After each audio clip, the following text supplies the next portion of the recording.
Micro economic.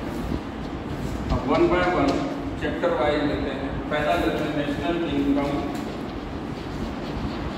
And it's aggregate. National income का मैंने बताया 12 marks weightage in board exam. अब इसमें क्या क्या पढ़ना है, ठीक है। इसमें आपका आएगा सबसे पहले circular flow of income two sector model. आपको 2 सेक्टर मॉडल ही पूछा जाएगा, ठीक है। 2 सेक्टर ही पूछा आपके सिलेबस में है, या मैक्सिमम 3 सेक्टर तक जाएगा। चलिए 3 सेक्टर तक आप पढ़ो, ठीक है। मतलब y equal to C plus I plus Y denote income, ठीक है ना, c plus I plus G. अगर इसमें एक्सपोर्ट और इंपोर्ट लगा देंगे तो क्या हो जाएगा, फिर 4 सेक्टर हो जाएगा। 3 sector, consumption, investment, government expand, ठीक है। फिर हम 1 बाय 1 आते हैं। इसमें बैंक दिखाएंगे तो दिखाएंगे, हाँ बैंक दिखाएंगे, बैंक हम इसमें इनकम करते हैं, बीच में फाइनेंशियल इंस्टीट्यूट। हाँ हाँ वो दिखा दें, कोई दिक्कत नहीं, बता देंगे, ठीक है। फॉर एग्जाम्पल हाउस होल्ड, और इधर ले लो फर्म। अगर आपको पूछा गया कि explain circular flow of income 3 sector model, कैसे लिखोगे, क्या तरीका है लिखने का।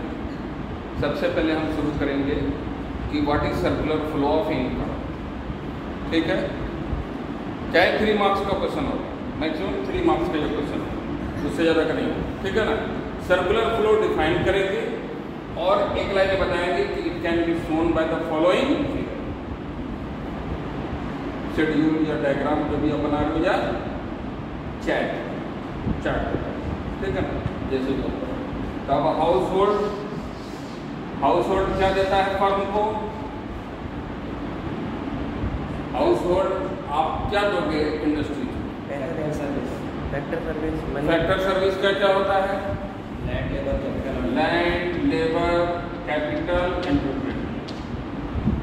इसके बदले आपको क्या देगा firm, rent wages interest profit. Rent आप जो लैंड दिए आपके ही लेगा वो, लेबर आपके यहाँ का, कैपिटल, ठीक है, आपसे पैसा इशू कराता है, 10 रुपये के शेयर जारी कर दिया, एंटरप्रेन्योर, ठीक है ना, ये यहाँ से होते ये बनते हैं।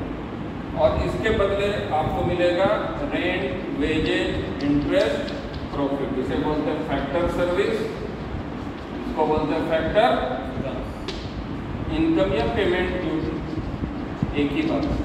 Is it clear. अब इसमें आ जाओ बीच में बैंक,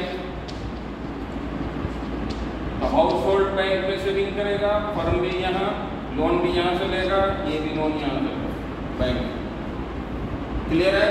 और क्या देता है हाउस होल्ड कंजम्पशन करेगा, जो गुड्स वगैरह तैयार हो रहा है, ठीक है, तो कंजम्पशन उसको कौन करेगा, कौन कंज्यूम करेगा, house hold.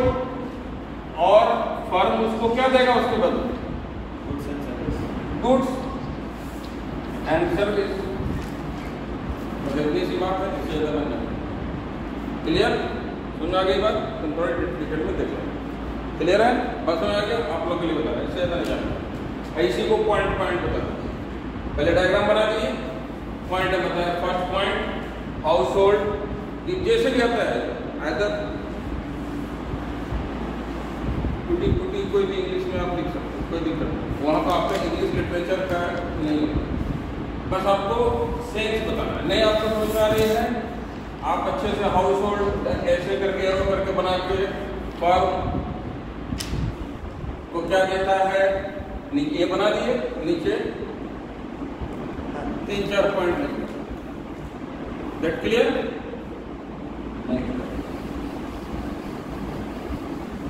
In this chapter, the second thing is important, that is national income measurement of the national income. Its measurement कितने तरह से हैं? There are 3 methods to measure. The first is value added, second is income method, third is expenditure. Value added से क्या निकलता है? GDP FC, या इसको क्या बोलते हैं? GDP FC equal to value of output minus intermediate consumption minus net indirect tax. अगर हमने नेट इनडायरेक्ट टैक्स नहीं माइनस किया तो क्या होगा? ये GDP MP. GDP MP. Very good. Clear? If only value of output और इंटरमीडिएट कंजम्पशन किए तो जीडीपी एमपी, माइनस नेगेटिव करेंगे GDP FC. Clear? Income method से क्या निकलता है? NDP FC equal to compensation of employees plus operating surplus plus mixed income. समझ रही है? कंपेंसेशन ऑफ एम्प्लॉइज में wages salaries plus social security scheme. Clear है? Operating surplus rent, interest, royalty, profit. Profit के अंदर dividend, undistributed profit, corporate saving, dividend. अलग से बता है. नेक्स्ट एक्सपेंडिचर मेथड से क्या निकलेगा? GDP MP. ये याद रखना है तो आपको ये बन जाएगा. इसमें आएगा आपका private final consumption expenditure plus government plus gross domestic capital formation plus net export.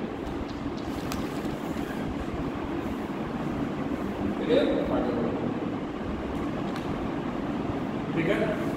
Next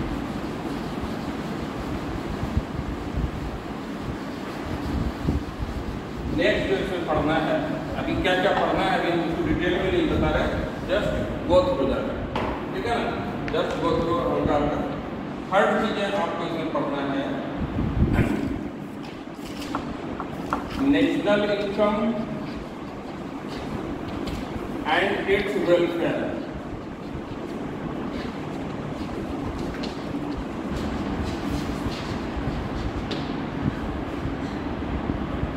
ठीक है ना?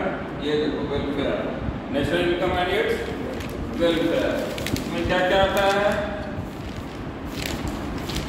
वेलफेयर में? जल्दी जल्दी बोलो फटाफट. Externalities, GDP growth, externalities, equity.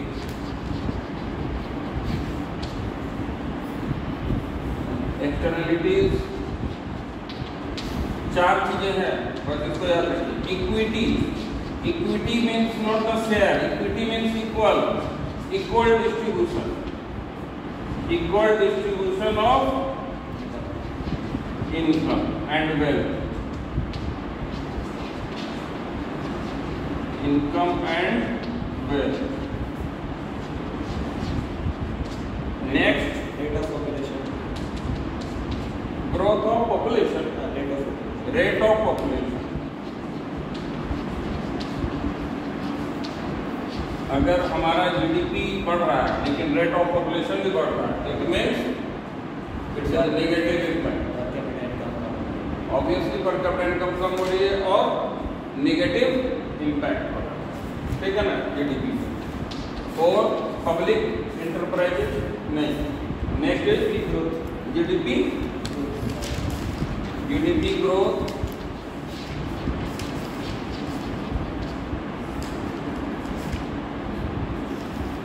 Growth of the GDP is also very important. इसमें आपको देखना है. ठीक, 4 ही पॉइंट्स हैं. क्लियर? चेक करो 4 या 6. एक और चेक करो. नेक्स्ट हम लोग आएंगे स्टॉक एंड फ्लो, जो इम्पोर्टेंट. गलत बताए वो हमको पता है। एक्सटर्नलिटीज, डिस्ट्रीब्यूशन ऑफ इनकम मतलब इक्विटी हो गया। हाँ, फिर कंपोजिशन ऑफ जीडीपी ये जीडीपी ग्रोथ। हाँ ठीक है। नेक्स्ट और non monetary exchange, non monetary तो पता। ये बजट अभी जो है मैं सोच रहा कि जो है तुम गलती कर रहे हो, मैं बोल रहा हूँ सोच ही होगी। Non monetary exchange, non monetary exchange क्या है? घर का काम, जो लेडीज घर का काम करती है या हाउस होल्ड वर्क। हाँ, जो घर का काम इट मीन्स कि what its impact on the GDP count नहीं होता। Can not be counted. Clear? बात समझ आ रही है? लेकिन अगर वही लेडी कहीं दूसरे के यहाँ वर्क कर रही है तो इट विल बी काउंटेड, कुछ मनी मिल रहा है। ठीक है ना? तो these are the 4 welfare parts of the national income. Next is we will read in stock and flow. थोड़ा सा देख लेना, ये कभी कभी डिफरेंसेस पूछा जाता है 3 मार्क्स। ठीक है ना? Stock and flow. नेक्स्ट इस चैप्टर में आप पढ़ेंगे the last is GDP deflator. GDP deflator क्या करता है? इसका क्या काम है? द वर्क इज इन्फ्लेशन जो मार्केट में है उसको मेजरमेंट। जीडीपी डिफ्लेटर बोलो या price index. Clear? Equal to nominal GDP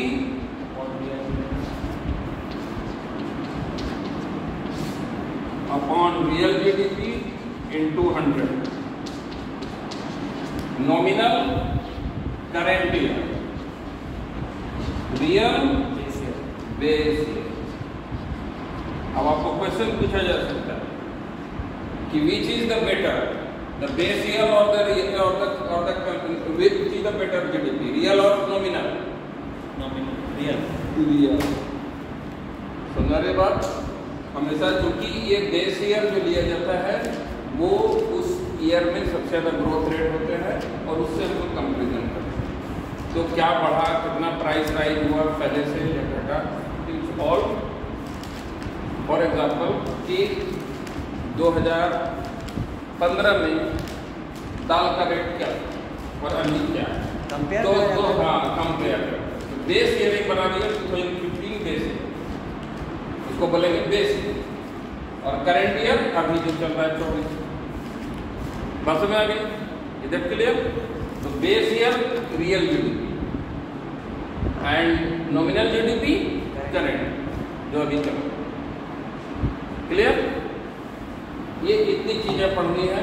और कभी कभी आपको क्वेश्चन पूछा जाता है, पहले पूछा जाता था, आजकल थोड़ा सा ट्रेंड चेंज हो गया कि कौन सा डोमेस्टिक इनकम नेशनल इनकम में आता है या नहीं आता।